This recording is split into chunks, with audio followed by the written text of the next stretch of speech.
So what would you say you enjoy the most about modelling? What's your favourite aspect of the job? I think I like the fact that it gets you out of your comfort zone and it breaks down barriers and you just does something really kind of unique and cool to your confidence and just gets you out of the house, gets you meeting new people, new places. And I think some people don't realise how much you can actually get from modelling. They just think, oh, it's just people taking your picture. It's so much more than that.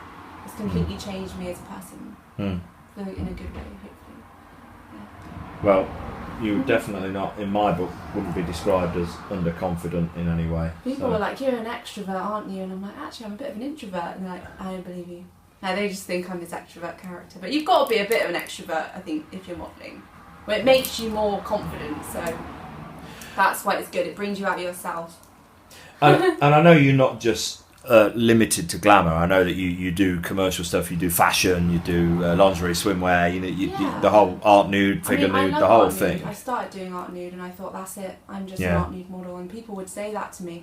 And it's not the art nude, that wasn't the problem, it's just the fact that some people would go, this is what you are, this is what you do. The label. And I think as time went on, I said, actually, I can do this and this, Went to Venice, did a fashion workshop, happy to do glamour, happy to do fashion, happy to do anything, I like being versatile, I like doing different things. So.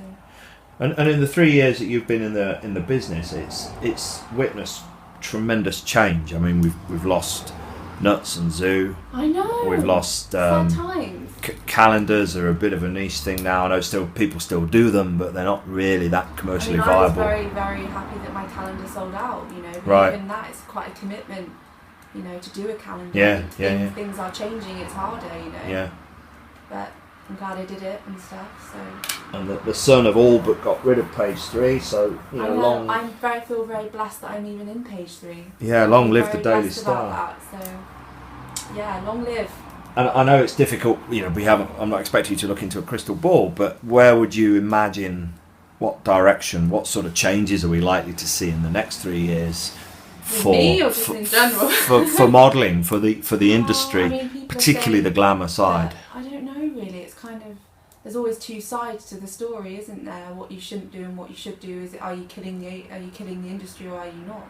I just think you've got to adapt with how it is. People always say to me, your modelling, it's going to change. It's going to be different in 2 years from now. It's not always going to stay the same. And I think if you're clever enough to work with it, whatever's happening, and make money, whatever you want to do it. I wouldn't know enough about it. I mean, I don't really research into how things are changing and everything, but it's always changing. Right. Especially with the internet. Exactly, yeah, and social media. And on that subject, you're using both OnlyFans and C-Snaps, is that right? OnlyFans, C-Snaps, that is my main thing now, and it's working really, really well for me. I have control over it, and I'm loving it. I'm loving the response to it. Definitely. So just quickly give us the URLs, how people find you. It's onlyfans.com / If you go to my Instagram, go to my Twitter, it's all there. The links are in my bio, so just go check it out. And some models will say I post every day and they don't. I'm posting pretty much every day.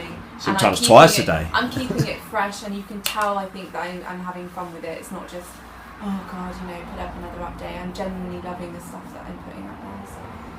Yeah, and a lot of models are doing OnlyFans now. Yeah.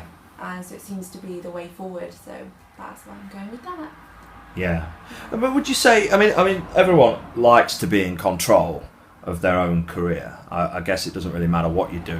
If you don't want to feel that you're being taken for a ride, you want to be directing things. It's the worst feeling when you've done so well on your own and then someone tries to take the reins and control you, and there's a lot of people out there that will try and take advantage of you. And I think you live and learn, someone may take advantage of you, but then you just learn from it and you go, okay, that's not going to happen again. And I think models need to learn to be independent first off. Don't be afraid to do things on your own. Yeah. Stand on your own 2 feet and stuff. So. But OnlyFans is quite a powerful tool, really, and it's something that, if you think back just a few years, when we still had, I know that there's still printed media, like in the sort of top shelf magazines like Mayfair and the rest of the Paul Raymond publications.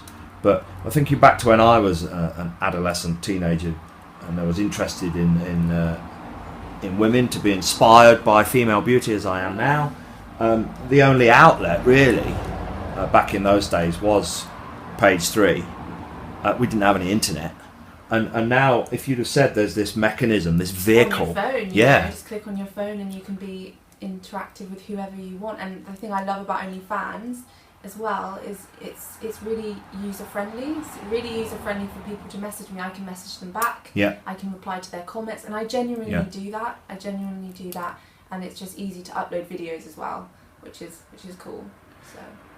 And do you see that there's a danger perhaps that as these platforms grow, and that people who, I'm trying to be positive and not say anything sort of derogatory, but people who would perhaps not have succeeded at traditional model castings, that perhaps would never have got signed with an agency, but have kind of fallen for the myth that anyone can be a model if you look half decent and you're willing to get your kit off. The good thing about it is if you've gone out there and you've modelled and you've done it and you're doing it, then have an OnlyFans, then have one of those sites, rather than starting straight off, say you had OnlyFans or whatever you had.